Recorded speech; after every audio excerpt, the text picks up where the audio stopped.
Welcome to Logistics Business Conversations, where we talk with key spokespeople in the logistics industry about topical issues. Hosted by Peter MacLeod, editor of Logistics Business magazine. Good morning, good afternoon, good evening, wherever you are around the world, and welcome to Maximising Warehouse Efficiency, the latest Logistics Business Conversations podcast, brought to you today by SnapFulfil. My name is Peter MacLeod, and it's my great pleasure to host this conversation today. Now, it's going to be a bit of a special edition because we're going to be digging deep into the findings of a recent industry survey conducted on behalf of SnapFulfil, which reveals critical insights into the state of warehouse management systems and automation across various industry sectors. Now, joining me today to interpret the survey is Brian Kirst, Chief Commercial Officer at SnapFulfil. Hello, Brian, and welcome to the show.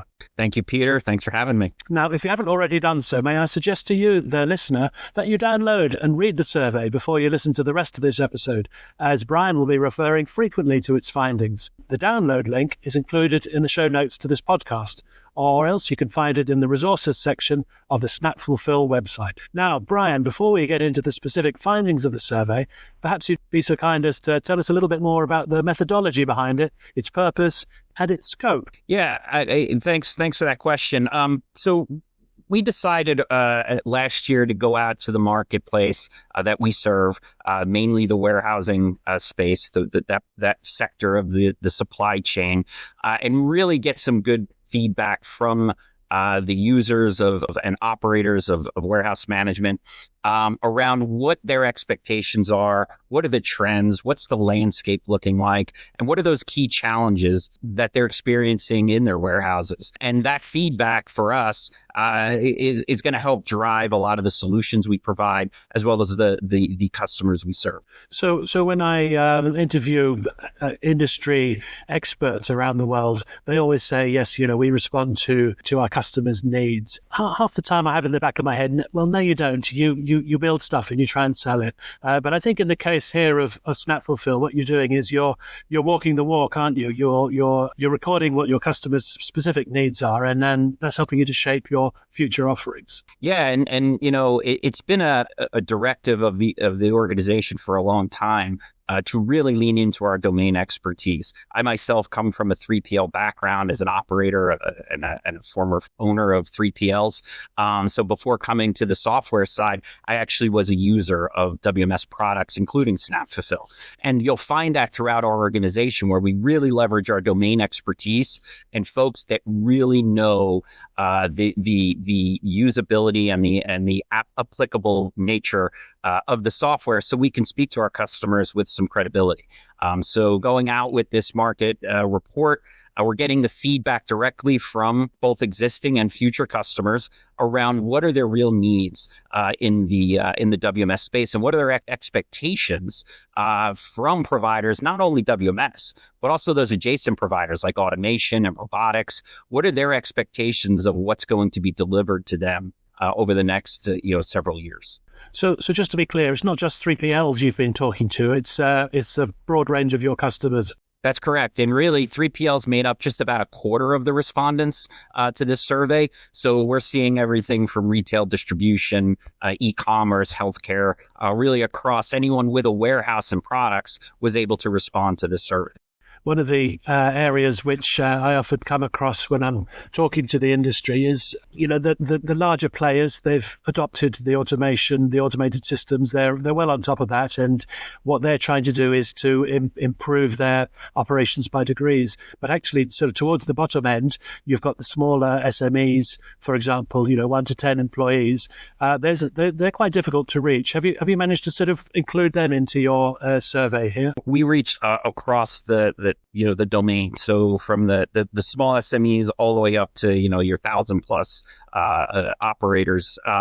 But what we found was that mid-market is really what's churning through some of the nice results and the nice feedback around automation. To your point, the bigger players have already made their decisions and have their plans out, for the next 5-10 year roadmap. Your mid-market is much more nimble, much more responsive to the industry. And what we're seeing is the automation, the barriers to entry are lowering.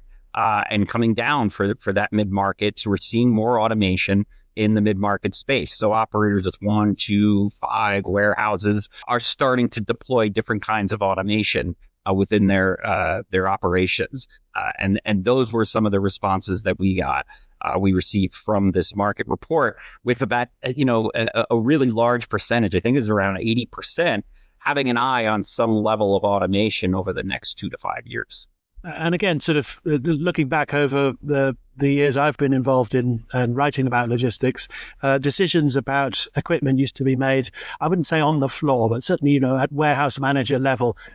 Which forklifts should we get in? Which racking should we erect? And now that as these decisions are becoming increasingly sophisticated and perhaps more, or should I say less autonomous within individual warehouse sites, those decisions are increasingly going up towards, directors, vice presidents and, executive levels. So are these the sort of levels of job responsibilities that you have been talking to in this survey? Yeah, so we've gone from the operations management level up to the C-suite have been the respondents. And you're also seeing a lot more engineering presence in the mid-market as well, which is a testament to the different types of automation that are coming in, like smart conveyors, robotics, and things like that. I agree with you, Peter. It used to be a very tactical, boots on the ground decision. Which forklifts do we need to bring in? Which tools are we going to deploy? And over the course of the last decade or so, those decisions first started to float into the IT suite. And then now you're seeing more engineering, operations, and IT collaborating on the best deployments of automation and software within the facilities. Now, let's get into the meat of the survey findings, if we can, Brian. I have to say the first question that's discussed here, the biggest challenges, I was a little surprised by the answer to this. The 42% of recipients say the integration with other systems is the biggest challenge. Now, what sort of insight do you have on that answer? Yeah, that was a surprise to me as well. I share that. When being an operator, especially 3PL, usually you expect the response is going to be around better training, better use of the software, labor challenges, things like that. But integration being a key driver was a surprise, but a pleasant surprise for us here at SnapFulfil, I have to be honest, because integration is a key factor, being a point solution. And really focusing in on the WMS, we rely on integration heavily, but we do hear the pain points of that. But I think you're seeing the industry and the market address that. So there's a lot of adjacent providers who specialize in just integration. And we partner with a lot of those, and I know other WMSs in the space do as well, to make sure that our customers and the users of the products out in the space are getting the integration support that they need. So is this situation, would you say, growing or going away slightly? I think it's a situation that exists and is being addressed by the market, I would say. Nice. So, integration is absolutely key, and customer satisfaction is also something that is probably quite easily measured by the volume of complaints in your inbox, or indeed lack of complaints in your inbox. So where is the customer regarding the satisfaction with integration? So with integration, I think customer satisfaction in WMS or warehousing general is a challenge. A lot of new technology requires a change management approach, especially if you're going from a very manual operation into an automated operation. That's the biggest gap and the biggest chasm to close. I think what you see is some organizations struggle with that, and they find themselves duplicating efforts. On the integration side of things, getting the integration right so that it's matching the speed and requirement and volume of the operation is a big factor there on the integration side of things. But I think it's one of those situations that has always been around, and it's usually a struggle of who manages the integration, right? Is it the vendor? Is it the customer? Is it somebody in between? And we're finding that folks are ending up with somebody in between. and that's solving a lot of those customer satisfaction issues. But I like that was a call out in the report because it did, I believe it did, increase some of that thinking around how do we address the integration challenge with customer satisfaction specifically. Yes, and again, perhaps it's fair to say there was no surprise really here. There is as many satisfied as there were dissatisfied, but a very large proportion of that was sitting in the middle. They seemed pretty okay with the way everything was going. So do you think there's a case perhaps of managing expectations when it comes to integration and implementation? Yeah, from our perspective specifically, having that really spelled out, where does that responsibility lie? Who is responsible for the integration? It's important to have that spelled out from the beginning so that you know exactly who to target and who to collaborate with in providing the solution. I think if that becomes murky, the user is questioning who's at fault. Where do I go for support? Is it the WMS? Is it the other host system? I think having that spelled out, clarity is key when dealing with integration, on who's holding that responsibility, who's holding the keys there. Now, Brian, we're moving on now to, which I think is a very critical question here. What are the important features in WMS which your customers are looking for? I don't think I was surprised by the most popular answer, which you could perhaps explain to us. But I think I was a little bit surprised with some of the others that came not far behind that. Yeah, so I mean, the big features around WMS is that visibility piece. It continues to be a very important part of our product as well as other WMSs in the space. I believe customers really require that real-time visibility. When you start to think about what are the SLAs, what are the requirements that users of WMS are trying to manage too, whether they're e-com, whether they're retail, it's really around visibility and real-time visibility, and having visualizations and access to data so that they can make actionable decisions from that data. So it wasn't a surprise. It was almost a validation of our approach as providers, where we listen to our customers, and even around data and visualization. Even, we released our Reveal BI tool this year, Snap Reveal, which allows our customers a customizable view of all of the data within the system. So they can create those dashboards for themselves that are meaningful and actionable to their role. And that's all included within SnapFulfil because we saw that as a requirement for our customers, and we wanted to deliver on that. So again, taking this type of feedback from our customer, whether it be in this market report or just in our interactions, and then delivering components of the software is really key to our approach to the market. Now, just looking at the answers to this question, I presume that your respondents weren't just giving a single answer, but they were asked to list as many of the important features as they could. And for those who are out jogging or driving and haven't got visibility of the survey currently, the other key areas here were user-friendly interface, flexibility and scalability, advanced reporting and analytics, and coming in at 11%, automation integration. Was there anything amongst those other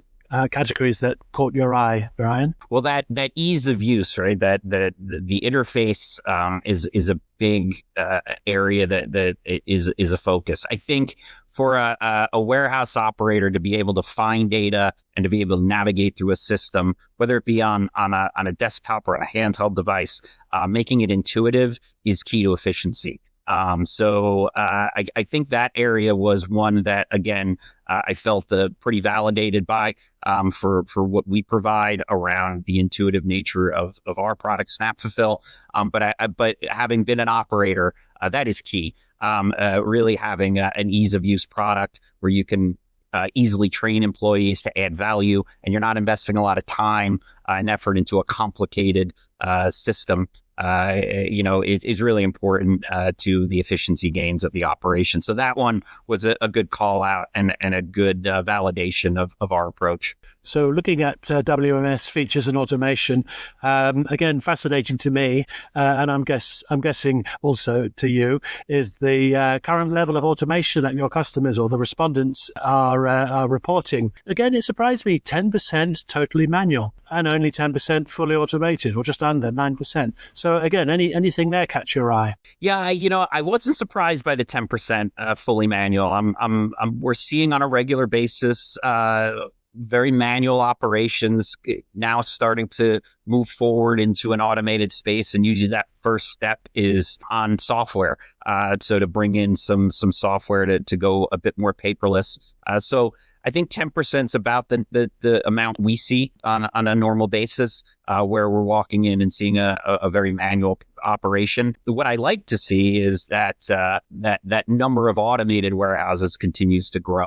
I think folks adopting and embracing automation is going to bring a lot more opportunity to the space. People think automation means replacing labor, but I'm not necessarily a believer of that. I think it offers more opportunities and it augments labor, and it addresses that labor scarcity challenge that a lot of warehouse operators are feeling the pinch of. And when you talk to your respondents here, they're talking about the types of automation they have already. No surprise here, perhaps the conveyor systems are implemented by just over a quarter of the respondents as they perform a fundamental role. Packaging also features fairly highly there. Is that something that caught your eye? Yeah, we're seeing that more and more. So I was surprised at the level of packaging automation the respondents have, but we are seeing it more and more. And in my view, it's an area of the warehouse that I think there's still a significant amount of opportunity. When you look at automation, you typically, folks gravitate towards the center of the warehouse, the picking processes and things like that, where those exterior walls, where the packing and the inbound and outbound activities happen. I think there's still a lot of opportunity there to automate and to create more efficiency. So it was nice to see that the packaging automation is increasing and present in the respondents. So I guess when you talk about the center of the operations there within the warehouse, things are a little bit more ordered. They're a little bit more orderly. You know what effectively the dimensions are of the products that are being shifted there. Whereas goods in, goods out, who knows? That's right. Yeah, it's harder to predict. It relies a lot more on data, volume, and dimensional information that is sometimes tough to come by accurately. So those areas are more difficult to automate, but I feel even the small steps in those automations are creating huge efficiencies for our customer base. Now, moving on to barriers to further automation. This is always intriguing to me. Now, there's an answer here that doesn't appear, which I thought it would be number one. So when asked what the barriers to further automation are, the listed responses: high cost of implementation, lack of skilled personnel to manage and operate the systems, resistance to change from staff, as well as the complexity of the integration, and space constraints. And the one that I thought would be there would be perhaps lack of flexibility. And the fact that it's not there probably suggests that the automation suppliers have done their job in creating the right type of products to enable businesses to be a little bit more fleet of foot. Yeah, I think that's a really good point. I think flexibility has become key in most warehouse operations. And I think that's a product of the last 5 years of what has happened in the warehousing space. Warehouses were forced, especially during the pandemic time, to adjust to the changing needs of the market. And no longer, it was a rigid approach to your operation is scalable. Especially when you start to look at the 3PL space or any digital brand. You need to be able to be flexible to scale. And so I think that flexibility is now cemented into the mindset of most warehouse operators. I know coming from in the WMS space, being able to offer a user flexibility where today, they could be shipping a small commodity, but tomorrow perhaps they need to ship a larger, maybe a furniture commodity. Having that flexibility within their system to accommodate those requirements of their customer base is key.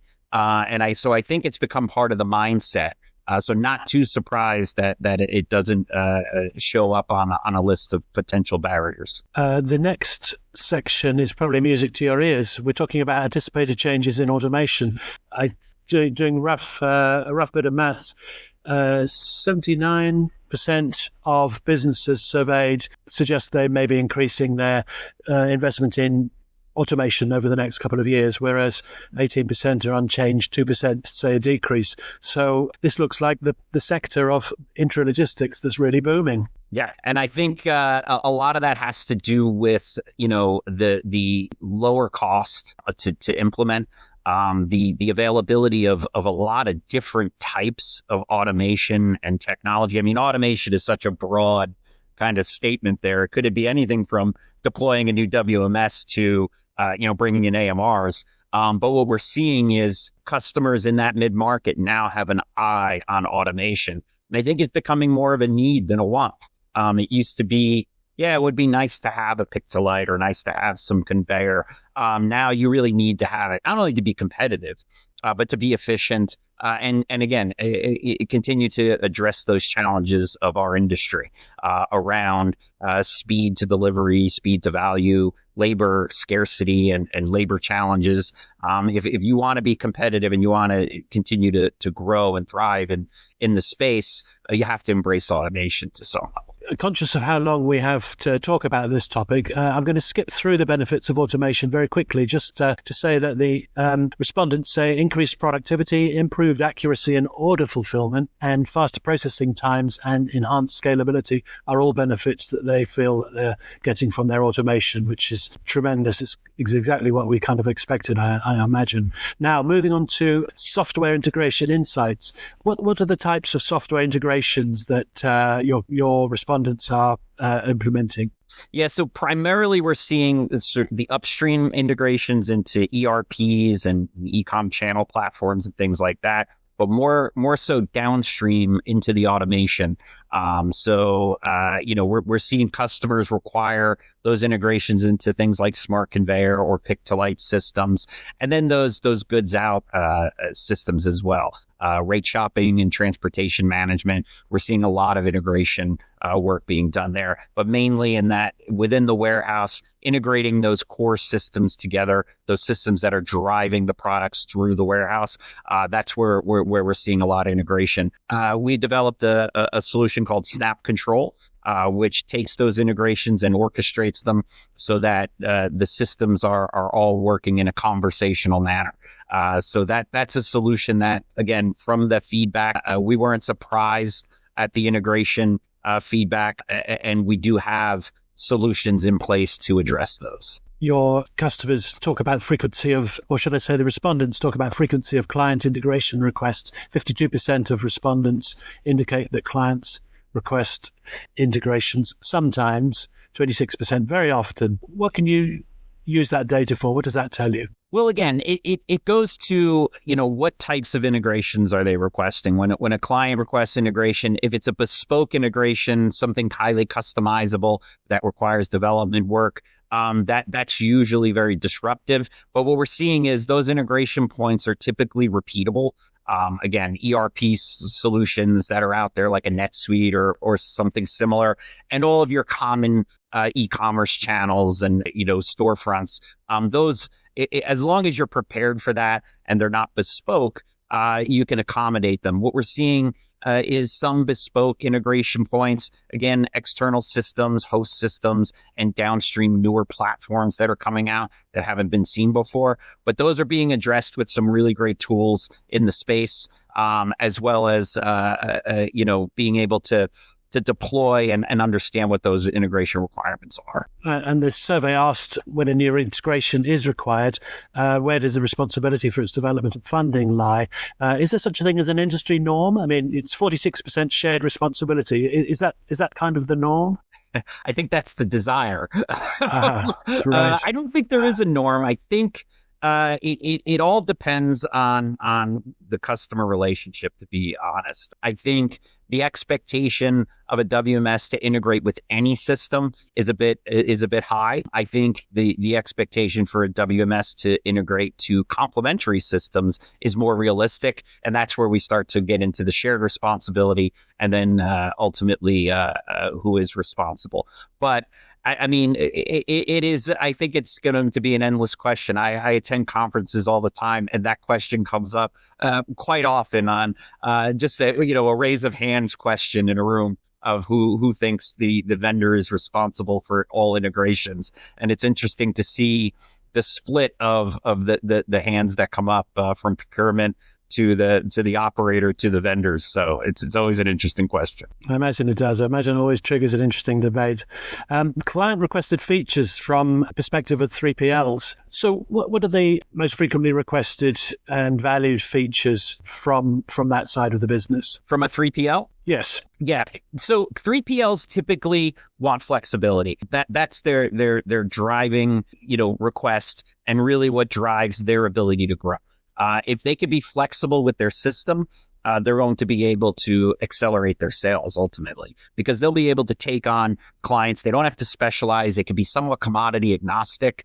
So what we're seeing from 3PLs mostly is the ability to be flexible, to self-configure, to kind of control their own destiny where they can. A 3PL is going to shy away from a provider that is going to ring the cash register every time they have a change, because for a 3PL, every new customer is potentially a new deployment and a new implementation. So they want to know that they control some of that cost and some of that configuration on their own.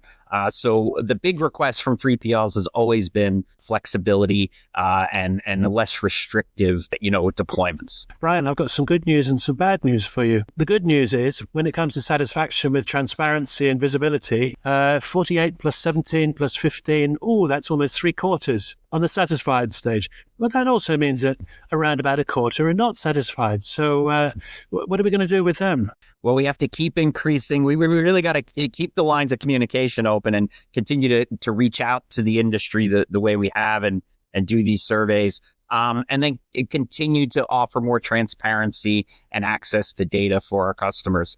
And when I say our customers, I'm talking about the industry at large. We sort of pride ourselves on that access and visibility to data.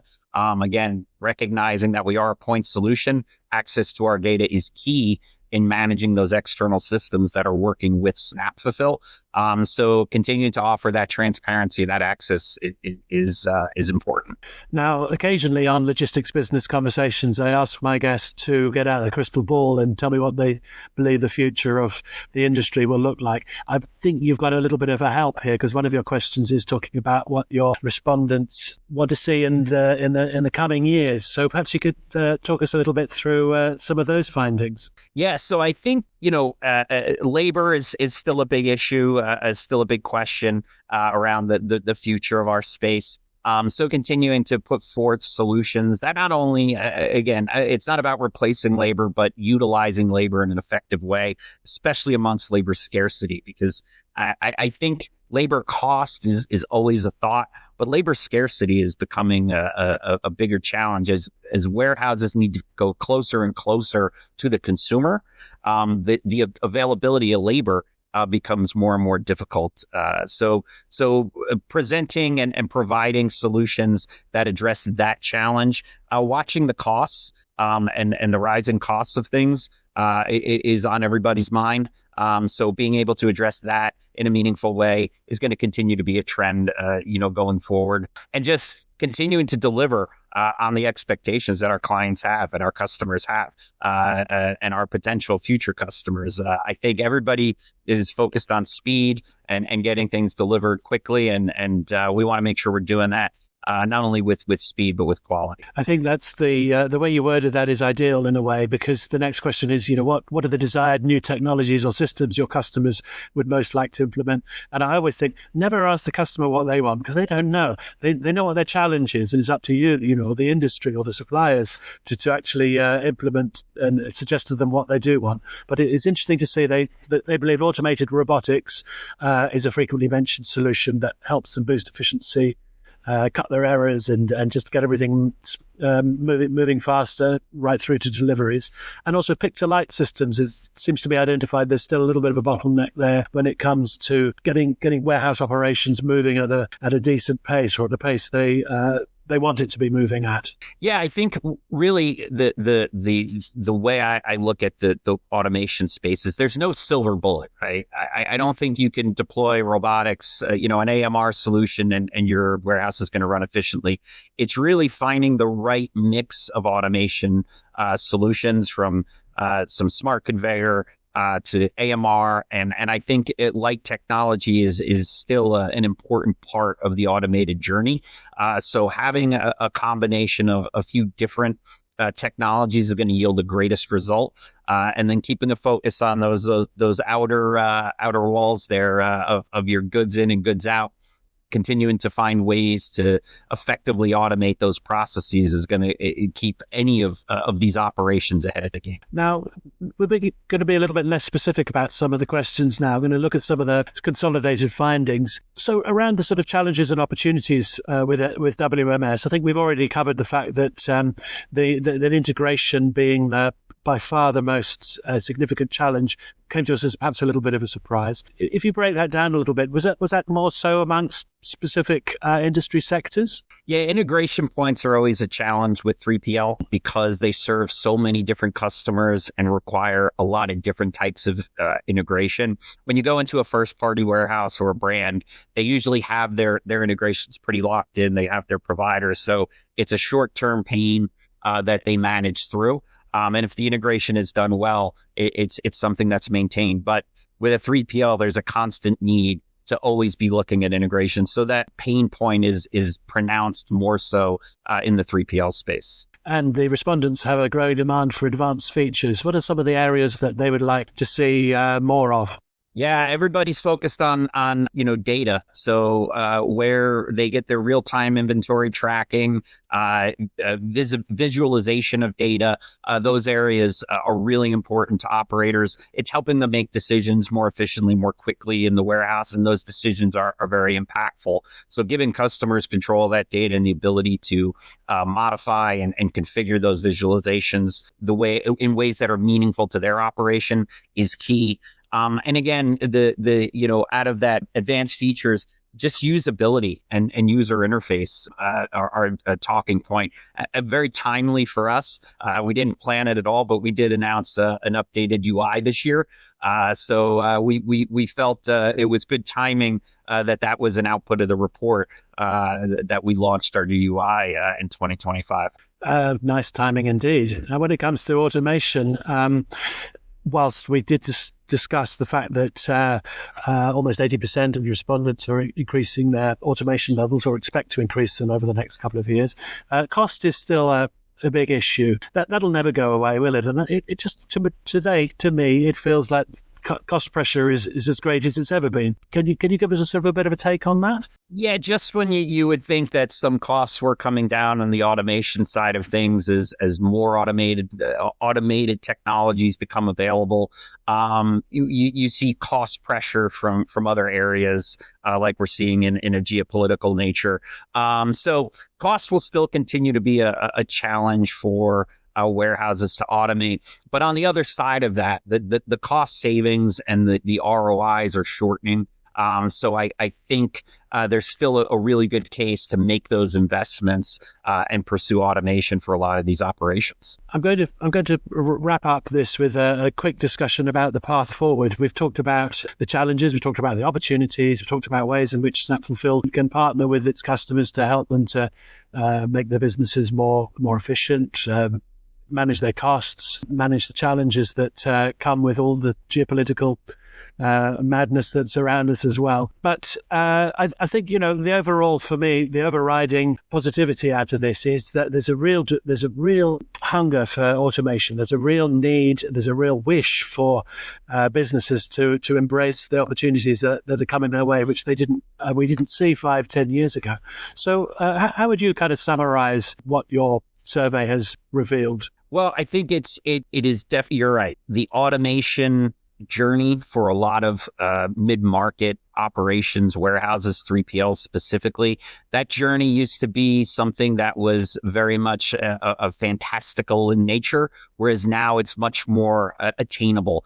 The barriers to entry to the automation market have come down significantly. The costs, one of the highest costs of that was integration. And we're seeing that there's much more available solutions to integrate to automation. So we're seeing more mid-market 3PLs and warehouses have some level of automation, or if they don't already have it, as the survey highlighted, it's on their roadmap in a very shortened way. So over the next 2 to 3 years, you're going to see more and more automated warehouse entering the space. You're going to need automation to remain competitive. If you're still, picking on paper and you have a very manual warehouse, you're going to find it tough to compete in the space. It's not just it's not as easy as having some empty space and some shelving to do fulfillment these days. You really need to have a plan and a technology approach to the space to be competitive. So I think that roadmap, those barriers to entry have come down. We're going to see more and more mid-market warehouses and operations enter the automated space. And it's exciting for us because we're able to supply them with the solutions they need to be successful on that journey. Brian, I'm going to, as we reach the end of our allotted time, I'm going to ask you a question which I've been surprised you don't have an answer to. I'm bombarded all the time by yourselves, competitors of yours, to take a path with you. Why should a business jump on board with SnapFulfil rather than going to one of your competitors? Well, SnapFulfil is unique in its approach to deployment and ongoing scalability. We are a low-code, no-code, rules-based WMS with tier 1 functionality. So we can deploy in 45 to 70 days and give our customers the ability to continue to scale with their business as their business grows and changes through self-configuration or through configuration in partnership with us. We have tier 1 functionality. So we provide all of those things that have been called out in the report, like real-time inventory tracking. We have a customizable, configurable dashboard solution that we launched last year that's been really embraced by the industry. And so we really are. We provide that speed to value and that quick ROI for as simple as a small paper-based operation looking to automate a bit, all the way up to your 20, 30 site enterprise level deployments. So we scale really well across the market. Thank you, Brian. And thank you to SnapFulfil for supporting this edition of Logistics Business Conversations. But thanks also to you, the listener, for joining us today. Wherever you get your podcasts from, please subscribe to Logistics Business Conversations to make sure the next edition is delivered straight to you as soon as it's released. Until then, it's goodbye from Brian Kirst. Bye, Peter. Thank you very much. And it's goodbye from me, Peter MacLeod. Goodbye.